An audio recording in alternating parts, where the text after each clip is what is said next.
Si Pablo Boy Logro o mas kilala bilang Chef Boy Logro ay pinanganak sa Davao City noong 29 ng Hunyo 1954 sa isang pamilyang may 7 magkakapatid. Siya ay kalawang anak sa kanilang magkakapatid na lumaki sa mga simpleng pamumuhay.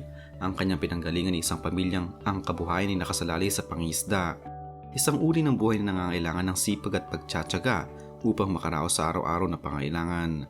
Sa murang edad, hindi pa alam ni Boy Logro na ang mga karasang iyon na magiging pundasyon ng kanyang tagumpay sa hinaharap.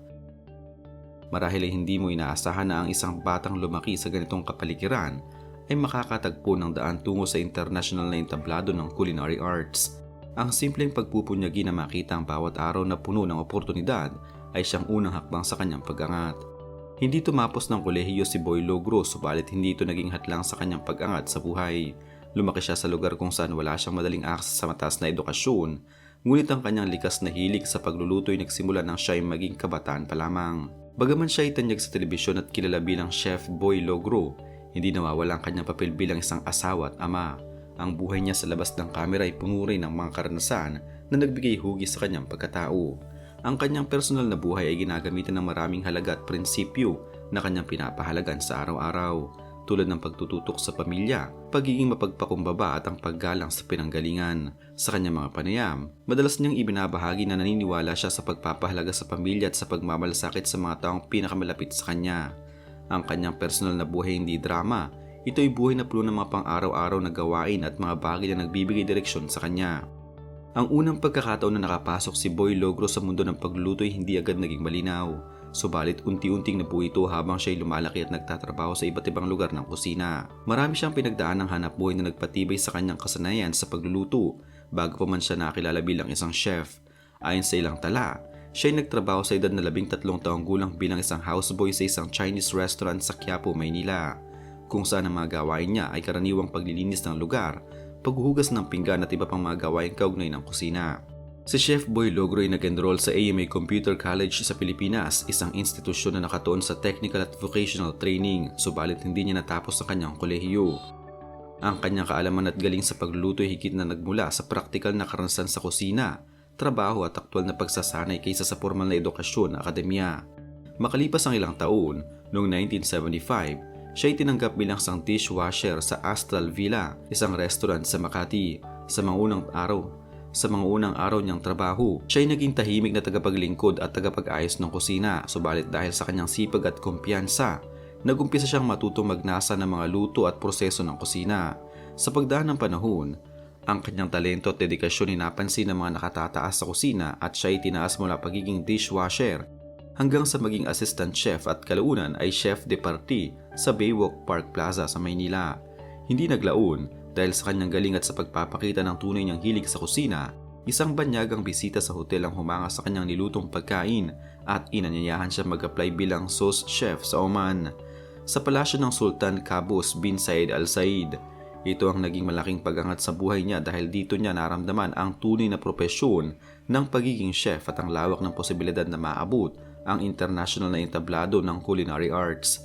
Nagtrabaho si Logro sa Oman sa loob ng humigit kumulang 10 taon bilang sous chef at kalaunan ay naging bahagi ng kusina ng Sultan mismo, kung saan ang kanyang kakayahan sa pagluluto ay lumago at umangat kahit sa harap ng mataas na pamantayan ng palasyo. Hindi magiging matagumpay si Chef Boy Logro kung walang mga taong sumuporta at nagbigay daang makilala siya sa mga malalaking mundo.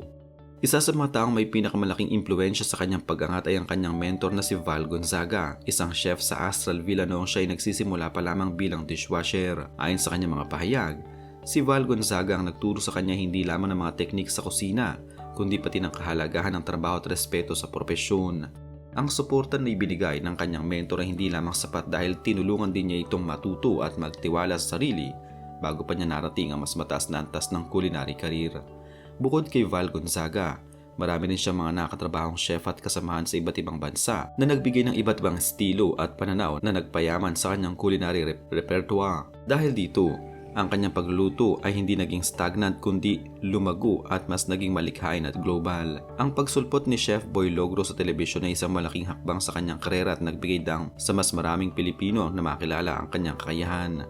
Ang kanyang unang programa na nagbigay kilala sa kanya sa mas malaking audience ay ang Idol sa Kusina, isang cooking show na ipinalabas noong 3 ng Hulyo 2011 sa GMA News TV.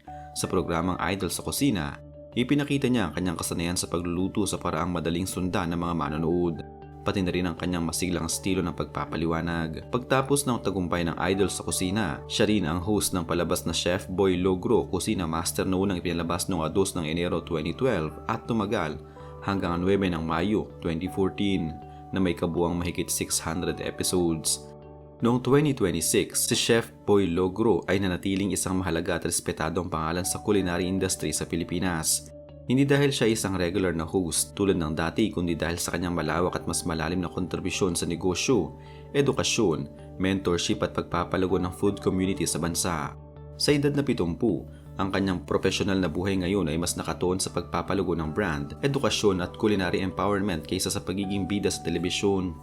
Simula nang matapos ang kanyang iconic na cooking show na Idol sa Kusina noong 2020 at ang dati niyang programang Kusina Master, matagal na siyang hindi naka-host ng sariling daily o weekly TV show. Ang pagkawala niya sa regular na primetime TV ay hindi dahil nawalan siya ng pagmamahal sa pagluluto o entertainment, kundi dahil nagbago ang takbo ng industriya ng media at nag-shift siya sa pangmatagalang proyekto na may mas malaking impact sa buhay ng iba. Ito ang mga proyekto na nagbibigay ng practical skills at livelihood opportunities sa mga aspiranteng chefs, food entrepreneurs at kabataang gustong umangat sa culinary world. Sa halip na araw-araw na tapings, ngayon nakikita mo siyang aktibo sa mga culinary demonstrations, meet and greet events, food challenges at advocacy platforms kung saan ibinabahagi niya ang kanyang expertise at inspirasyon sa mga susunod na henerasyon. Isa sa mga pinaka-practical at pinakabagong focus ni Chef Boy Logro ay ang entrepreneurial side ng food business. Pinamumunuan niya ang Chef Bowls and Rice Food Concept, isang fast casual rice bowl chain na nagsiserve ng abot-kayang flavorful rice bowls na swak sa masa at busy ng mga customers. Ang brand ay may mga branches sa Gateway Mall 1, Cubao at Ever Commonwealth Mall at pagpapatuloy ng operasyon sa Robinson's Galleria, Ortigas. Ang menu nito ay nagpapatunay ng kanyang modern approach sa affordable dining mula sa local favorites hanggang sa mga international-inspired rice bowls na may price point na karaniwan sa halagang mas mababa sa 120 pesos.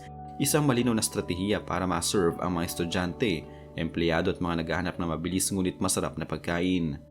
Hindi lang basta isang fast food chain ang Chef's Bowl and Rice. Ito'y nakatanggap din ng pagkilala sa industriya bilang isang outstanding food service company sa 3rd Philippine Finest Business Awards noong 2025 dahil sa kalidad, innovation at kontribusyon nito sa food service landscape.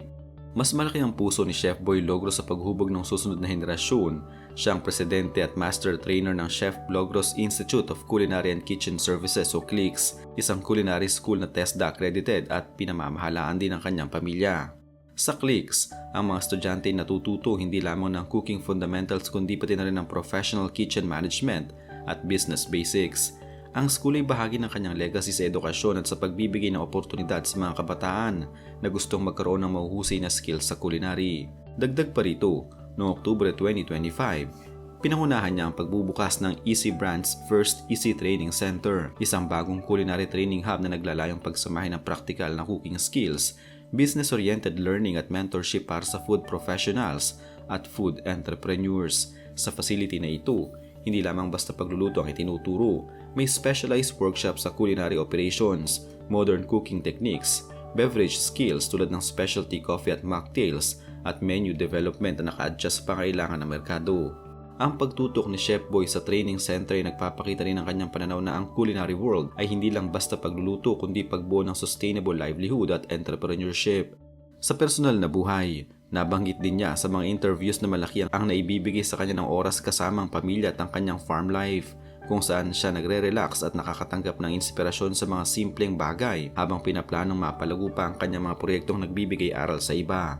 Sa kabuuan, kahit wala na siyang regular na TV show ngayon, mas malawak at mas makabuluhan ang naging role ni Chef Boy Logro sa panahon ng 2026 bilang mentor, business leader, culinary educator at advocate ng Filipino food industry at patuloy siyang nagbibigay ng inspirasyon sa mga nais gamitin ang pagluluto bilang daan para sa mas maunlad na buhay.